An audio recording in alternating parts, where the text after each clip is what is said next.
Hello guys, welcome back to the channel and welcome back to elite wrestling. तो guys सबसे पहले मैं आपको ये बताना चाहूंगा कि कल मेरी हेल्थ थोड़ी सी ठीक नहीं थी, इसीलिए कल आपको हमारे चैनल पर कोई भी अपडेट्स की वीडियो नहीं मिली। इसीलिए मैंने कल हमारे चैनल पर एक क्विज वीडियो डाली थी, जो कि अगर आपको पसंद आई हो तो ठीक है, और अगर आप ऐसे ही और वीडियोस देखना चाहते हैं तो गाइज आप मुझे कमेंट कर बता देना। पर आज मैं थोड़ा सा बेटर फील कर रहा हूँ, इसीलिए गाइज आज इस वीडियो में हम इलीट रेसलिंग के बहुत सारे अपडेट्स के ऊपर बात करने वाले हैं। और आज इस वीडियो में हम जानने वाले हैं कि क्या थे माइक टायसन के लिए इलीट रेसलिंग के ओरिजिनल प्लान्स। फाइनली ये भी रिवील हो चुका है कि टोनी खान को ऑल एलीट रेसलिंग कंपनी शुरू करने का आइडिया कैसे आया। ऑल एलीट रेसलिंग ने अपने सोशल मीडिया हैंडल पर एक चेंज कर दिया है। पॉसिबली हमें बहुत ही जल्द ऑल एलीट रेसलिंग में 4 हॉर्समैन फैक्शन देखने को मिल सकती है। केनी ओमेगा ने रिवील कर दिया है कि केनी ओमेगा का ऑल एलीट रेसलिंग में फ्यूचर बहुत ही ब्राइट होने वाला है। और farmer WWE hall of famer ने एमजेएफ के बारे में कुछ ऐसा कह दिया है जिससे कि एमजेएफ और एमजेएफ के फैंस बहुत ज्यादा खुश होने वाले हैं। तो गाइज ये सब बातें जानने के लिए ये वीडियो एकदम आखिर तक देखना। और गाइज अब ज्यादा देर ना लगाते हुए चलिए ये वीडियो शुरू करते हैं। और सबसे पहले जान लेते हैं कि ऑल एलीट रेसलिंग ने अपने सोशल मीडिया हैंडल्स पर क्या चेंज कर दिया है। तो गाइज अगर आप सोशल मीडिया पर बहुत ज्यादा एक्टिव रहते हैं तो पॉसिबली आप ट्विटर भी यूज करते होंगे।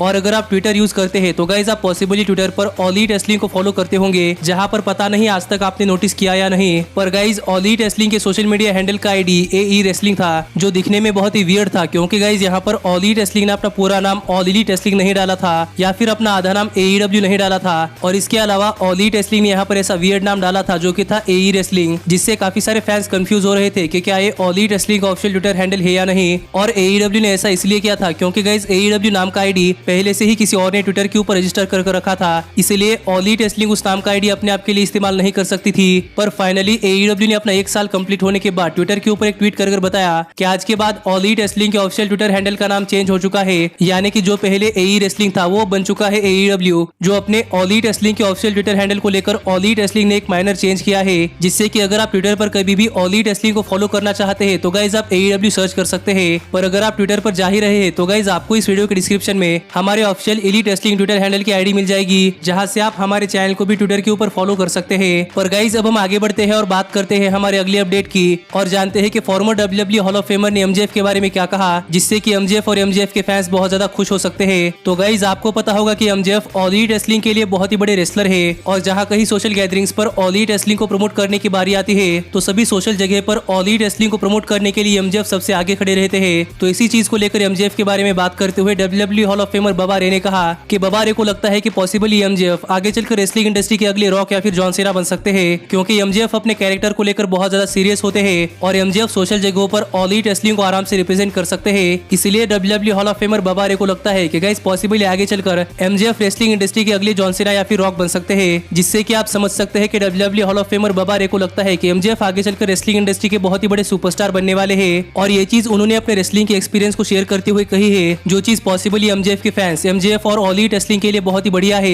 क्योंकि अगर पॉसिबली एमजेएफ फ्यूचर में जॉन सीना या फिर रॉक जितने बड़े सुपरस्टार बनते हैं तो गाइज ये चीज एमजेएफ के लिए और ऑल एलीट रेसलिंग के लिए बहुत ही प्रॉफिटेबल चीज होने वाली है। क्योंकि किसी भी कंपनी को ग्लोबल जगह पर प्रमोट करने के लिए ऐसा ही सुपरस्टार चाहिए होता है, जैसा कि हाल फिलहाल में रॉक और जॉन सीना करते हैं। और अगर फ्यूचर में एमजेएफ इतने बड़े सुपरस्टार बनते हैं तो गाइज ये चीज एमजेएफ के लिए बहुत ही अच्छी है। पर सिर्फ चिंता इस बात की है कि जैसे रॉक और जॉन सीना ने डब्ल्यूडब्ल्यूई कंपनी छोड़ी है, वैसे MJF all elite wrestling company छोड़कर ना जाए। पर इस चीज के ऊपर आप क्या सोचते हैं ये आप मुझे कमेंट कर बताइए। लेकिन गाइज अब हम आगे बढ़ते हैं और बात करते हैं हमारे अगले अपडेट की, और जानते हैं कि क्या हमें पॉसिबली ऑल एलीट रेसलिंग में बहुत ही जल्द 4 हॉर्समैन फैक्शन देखने को मिलने वाली है या नहीं। तो गाइज अगर आपने बहुत दिनों से हमारे चैनल को फॉलो किया है तो आपको पता होगा कि हाल फिलहाल में ऑल एलीट रेसलिंग ये टीज कर रही थी कि एईडब्ल्यू में 4 हॉर्समैन फैक्शन आने वाली है, जिस फैक्शन को लेकर रेसलिंग इंडस्ट्री में बहुत ज्यादा रूमर्स आ रहे थे कि क्या हमें ये फैक्शन ऑल एलीट रेसलिंग में देखने को मिल सकते हैं या नहीं। और अगर ये फैक्शन ऑल एलीट रेसलिंग में आती है तो इस फैक्शन में कौन कौन से सुपरस्टार होने वाले हैं, जिस चीज को लेकर आपने हाल फिलहाल में बहुत सारे रूमर सुने होंगे। पर यहाँ पर एक पॉसिबिलिटी बन चुकी है कि हमें बहुत ही जल्द ऑल एलीट रेसलिंग में 4 हॉर्समैन फैक्शन देखने को मिल सकती है। क्योंकि guys the original 4 horseman faction के मेंबर आर्न एंडरसन ने हाल फिलहाल में यूएसए ट्रेडमार्क ऑफिस में 4 हॉर्समैन नाम के ट्रेडमार्क के लिए अप्लाई किया है, जिससे कि हम समझ सकते हैं कि all elite wrestling 4 horseman faction को एईडब्ल्यू में लाना चाहती है। और ये चीज एईडब्ल्यू के एम्प्लॉय और द ओरिजिनल 4 हॉर्समैन के मेंबर आर्न एंडरसन ने की है। इसलिए पॉसिबली हमें ऑल एलीट रेसलिंग के पास 4 हॉर्समैन नाम का ट्रेडमार्क आता हुआ दिखाई दे सकता है। जो चीज अगर हो पाती है तो गाइज हमें ऑल एलीट रेसलिंग में 4 हॉर्समैन फैक्शन बहुत ही जल्द देखने को मिल सकती है। पर हाल फिलहाल में कहना मुश्किल है कि क्या आर्न एंडरसन को 4 हॉर्समैन नाम का ट्रेडमार्क मिलेगा या नहीं, क्योंकि मुझे लगता है कि पॉसिबली ये ट्रेडमार्क डब्ल्यूडब्ल्यूई के पास है, इसीलिए आर्न एंडरसन की एप्लीकेशन रिजेक्ट हो सकती है। पर अगर 4 हॉर्समैन नाम का ट्रेडमार्क ऑल एलीट रेसलिंग के पास आता है तो हमें ऑल एलीट रेसलिंग में 4 हॉर्समैन नाम की फैक्शन जरूर देखने को मिल सकती है, जिस फैक्शन में possibly Cody Rhodes, Shawn Spears और एफटीआर हो सकते हैं। और अगर ये चीज हो पाती है तो गाइज AEW के शोज देखने के लिए मजा ही आने वाला है। और आप मुझे कमेंट कर बताइए कि क्या आप 4 horseman faction all elite wrestling में देखना चाहते हैं या नहीं। लेकिन गाइज अब हम आगे बढ़ते हैं और बात करते हैं हमारे अगले अपडेट की और जानते हैं कि केनी ओमेगा ने अपने ऑल एलिट रेसलिंग में फ्यूचर को लेकर क्या कहा। तो गाइज आज तक बहुत सारे लोग कंप्लेन कर रहे हैं कि जब से ऑल एलिट रेसलिंग ने केनी ओमेगा को साइन किया है तब से हमें ऑल एलिट रेसलिंग में रियल केनी ओमेगा नहीं देखने को मिल रहे। जैसे केनी ओमेगा हमने न्यू जापान प्रो रेसलिंग में देखे थे। और हाल ही में इसी सवाल को लेकर जब केनी ओमेगा से उनके लेटेस्ट इंटरव्यू में सवाल पूछा गया कि हमें ऑल एलिट रेसलिंग में रियल क्लीनर केनी ओमेगा कब देखने को मिलने वाले हैं, जैसे कि हमें न्यू जापान प्रो रेसलिंग में देखने को मिले थे। तो गाइज इस चीज को लेकर जवाब देते हुए केनी ओमेगा ने कहा कि अब टाइम आ चुका है कि ऑल एलिट रेसलिंग में रियल केनी ओमेगा है और हमें बहुत ही जल्द ऑल एलिट रेसलिंग में रियल केनी ओमेगा देखने को मिलने वाले हैं। तो गाइज इस चीज से केनी ओमेगा ने क्लियर कर दिया है कि हमें बहुत ही जल्द ऑल एलिट रेसलिंग में रियल केनी ओमेगा देखने को मिलने वाले हैं। जैसे केनी ओमेगा हमने न्यू जापान प्रो रेसलिंग में देखे थे,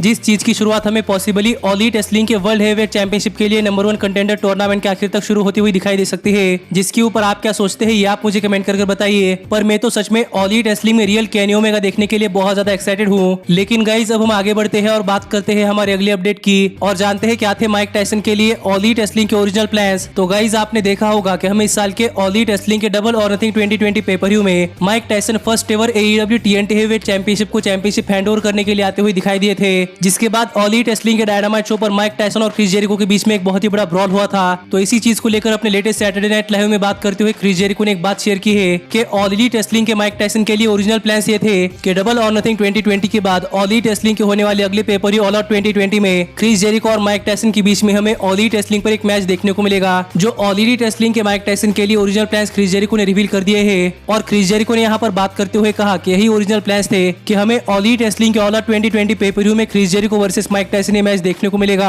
पर माइक टायसन के बिजी स्केड्यूल की वजह से Mike Tyson all elite wrestling के ऑल आउट 2020 पेपर-व्यू पर नहीं आ सकते थे। इसलिए ऑल एलिट रेसलिंग ने Chris Jericho versus Orange Cassidy rivalry को एक्सटेंड कर दिया और हमें इन दोनों ही रेसलर्स के बीच में ऑल आउट 2020 के ऊपर एक रबर मैच देखने को मिला जो था एक मिमोसा मेहेम मैच। लेकिन गाइज यहाँ पर बात करते हुए क्रिस जेरिको ने कहा कि अगर माइक टायसन का स्केड्यूल बिजी नहीं होता तो गाइज हमें पॉसिबली ऑल एलिट रेसलिंग के ऑल आउट 2020 पेपर-व्यू पर Chris Jericho versus Mike Tyson ये मैच देखने को मिल सकता था। पर यहीं पर बात करते हुए क्रिस जेरिको ने कहा कि अब तक क्रिस जेरिको और माइक टायसन के बीच में सभी चीजें खत्म नहीं हुई है, जिससे हम समझ सकते हैं कि गाइज पॉसिबली आगे चलकर माइक टायसन को टाइम मिलता है तो पॉसिबली हमें फ्यूचर में ऑल एलिट रेसलिंग में Chris Jericho versus Mike Tyson ये मैच देखने को मिल सकता है। पर फिलहाल के लिए तो ये मैच नहीं हुआ जो चीज क्रिस जेरिको ने अपने लेटेस्ट सैटरडे नाइट लाइव में बात करते हुए कही है। और यही ऑल एलिट रेसलिंग के माइक टायसन के लिए कुछ ओरिजिनल प्लान्स थे जो कि क्रिस जेरिको ने अपने लेटेस्ट सैटरडे नाइट लाइव में बात करते हुए शेयर किए हैं। पर गाइज अब हम आगे बढ़ते हैं और बात करते हैं हमारे फाइनल अपडेट की और जानते हैं कि कैसे टोनी खान को ऑल एलिट रेसलिंग कंपनी शुरू करने का आइडिया आया। तो गाइज आपको हमारे चैनल पर ऑल एलिट रेसलिंग कंपनी कैसे बनी इस टॉपिक की एक वीडियो मिल जाएगी, जो वीडियो देखने के बाद आपको पता चल जाएगा कि guys all elite wrestling company कैसे बनी। पर यही अपने लेटेस्ट सैटरडे नाइट लाइव में बात करते हुए क्रिस जेरिको ने बताया कि टोनी खान को ऑल एलिट रेसलिंग कंपनी शुरू करने का आइडिया कैसे आया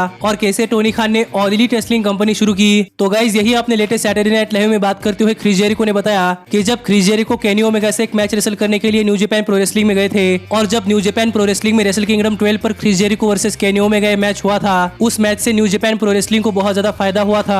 और ये एक इकलौता मैच था जिससे कि न्यू जापान प्रो रेसलिंग ने करीब करीब $100 मिलियन कमाए थे, जिससे आप समझ सकते हैं कि गाइज ये मैच कितना बढ़िया मैच था। और यही बात करते हुए क्रिस जेरिको ने बताया कि ये मैच टोनी खान ने भी देखा था और इस मैच से न्यू जापान प्रो रेसलिंग को हुआ फायदा देखने के बाद टोनी खान ने भी मन बना लिया कि उन्हें एक रेसलिंग कंपनी खोलनी है। जिसके बाद ऑल इन पेपर-व्यू की सक्सेस देखने के बाद टोनी खान ने द एलिट से कांटेक्ट किया और इसके बाद द एलिट से बात कर टोनी खान ने ऑल एलिट रेसलिंग कंपनी शुरू कर दी, जो बात क्रिस जेरिको ने अपने लेटेस्ट सैटरडे नाइट लाइव में शेयर की है। और इसी स्टोरी को कंफर्म करते हुए डेव मेल्जर ने भी एक ट्वीट किया है कि टोनी खान को एक रेसलिंग कंपनी शुरू करने का idea Chris Jericho versus Kenny Omega Wrestle Kingdom 12 पर हुए मैच को देखने के बाद ही आया था, जिससे फाइनली हमें पता चल चुका है कि गाइस टोनी खान को ऑल एलिट रेसलिंग कंपनी शुरू करने का आइडिया कैसे आया। पर अगर आपने ऑल एलिट रेसलिंग कंपनी की ओरिजिन स्टोरी नहीं देखी तो गाइस आप ऊपर आए हुए आई बटन पर क्लिक कर वो वीडियो चेकआउट कर सकते हैं, जिसमें आपको पता चलेगा कि ऑल एलिट रेसलिंग कंपनी कैसे बनी है। पर गाइस आज इस वीडियो में मेरे पास आपके लिए इतने ही अपडेट्स थे और अब मिलता हूँ आपसे अगली वीडियो में। पर तब तक stay healthy, stay happy and keep watching elite wrestling.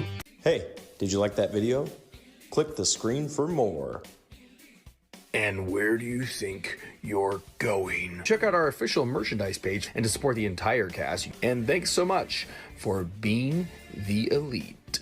The elite, the elite. What, Nick, you're not going to sing it all with me this time?